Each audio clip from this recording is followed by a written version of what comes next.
Je dois vous mettre en garde, ne visionnez pas cette vidéo une fois la nuit tombée. Ne la regardez pas non plus si vous vivez seul.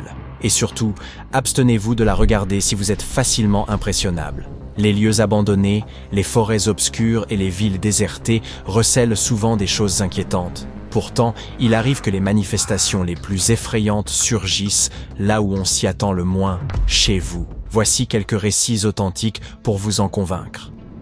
Maman, j'entends des monstres bouger dans le mur. Imaginez un instant que votre enfant vous confie une chose pareille. C'est précisément ce qui est arrivé à Ashley Class. De son côté, elle n'avait rien perçu, mais un jour, elle remarqua un essaim d'abeilles près de la cheminée du grenier. Elle en vint à penser que sa fille n'avait pas entendu des montres, mais bien le bourdonnement des insectes au-dessus du plafond de sa chambre. Elle contacta un service de lutte contre les nuisibles, qui confirma la présence d'abeilles. Pour s'en débarrasser sans causer de dommages inutiles, Ashley fit appel à un apiculteur.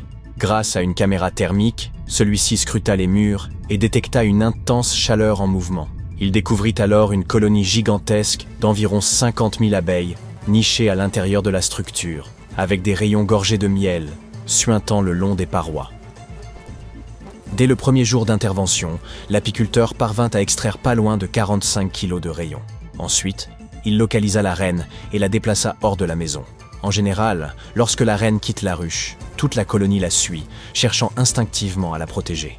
La fillette d'Ashley n'entendit plus jamais de monstres derrière les murs. Son cauchemar était terminé. Sa mère, en revanche, se retrouva confrontée à un autre problème. La compagnie d'assurance refusa catégoriquement de couvrir les dégâts causés par l'invasion des abeilles. Pendant ce temps, un autre cas similaire survint en Caroline du Sud, où Jason et Carrie Brown furent confrontés à un sérieux problème d'assurance après une découverte inquiétante dans leur nouvelle maison. Le couple avait déniché une luxueuse demeure de 5 chambres pour la modique somme de 75 000 $ grâce à un prêt hypothécaire. Ravis de cette aubaine, ils acquirent la propriété et s'y installèrent sans tarder. Ils commandèrent de nouveaux meubles et entamèrent des travaux de rénovation à l'étage. Alors que Carrie nettoyait les placards de la chambre avec son oncle, ils mirent au jour un passage dissimulé menant à une pièce secrète. Rien de très effrayant ne s'y trouvait, à l'exception d'une note troublante laissée par l'ancien propriétaire. Voici ce qu'elle contenait. Vous l'avez trouvé. Bonjour.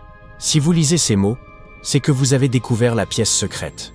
J'ai possédé cette maison durant une courte période, avant de constater qu'elle souffrait d'un grave problème de moisissure. Un problème si sérieux que mes enfants en sont tombés gravement malades, nous contraignant à déménager. L'ancien propriétaire avait également laissé une adresse mail pour que les nouveaux occupants puissent le contacter. Troublés, les Brown lui écrivirent. L'homme expliqua avoir laissé ce message afin d'éviter à quiconque de subir les mêmes conséquences. Une méthode, pour le moins singulière, d'alerter sur un danger invisible. Mais que se serait-il passé s'il n'avait jamais découvert cette pièce? Comment aurait-il pu savoir? Inquiets, Jason et Carrie Brown firent appel à un ingénieur en environnement pour analyser la qualité de l'air. Son équipement détecta des concentrations élevées de plusieurs types de moisissures, dont certaines toxiques. Le diagnostic confirma leurs craintes. Il était bien trop risqué de continuer à vivre dans cette maison. Par la suite, la famille Brown fut plongée dans une longue bataille judiciaire. Ulcérés, ils reprochèrent à la société qui leur avait vendu la maison de ne jamais les avoir informés de ce grave problème de moisissure. En bout de compte, ils parvinrent à s'en débarrasser et récupérèrent leurs 705 000 $.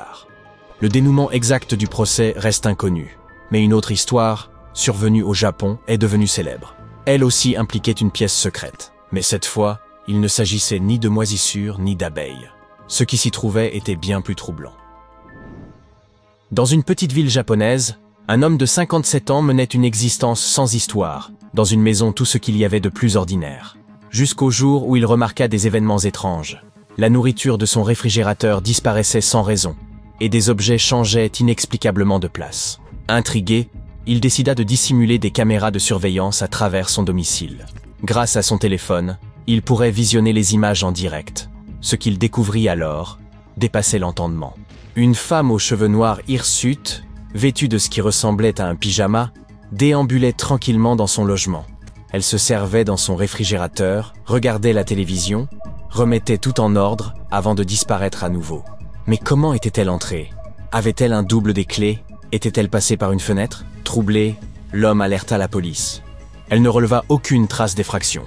portes et fenêtres étaient enverrouillées. Déterminés à élucider ce mystère, les agents fouillèrent la maison de fond en comble et finirent par trouver la femme, cachée dans un placard, perchée sur une étagère à laquelle le propriétaire ne s'était jamais intéressé. Ce n'était pas un refuge temporaire. Elle vivait dans cet espace exigu depuis près d'1 an, sous le même toit que lui, à son insu. Imaginez un instant, vous rentrez du travail, épuisé, vous dînez, vous vous détendez devant la télévision, vous prenez une douche, sans savoir qu'une étrangère partage votre domicile, tapie dans un coin insoupçonné. L'enquête révéla que cette femme était une sans-abri de 58 ans. Un jour, profitant d'une porte laissée ouverte, elle s'était discrètement introduite dans l'appartement et n'en était plus jamais repartie. Elle utilisait les toilettes et la douche, regardait la télévision et se nourrissait dans le réfrigérateur de cet homme. Comment avait-il pu ne rien remarquer pendant des mois?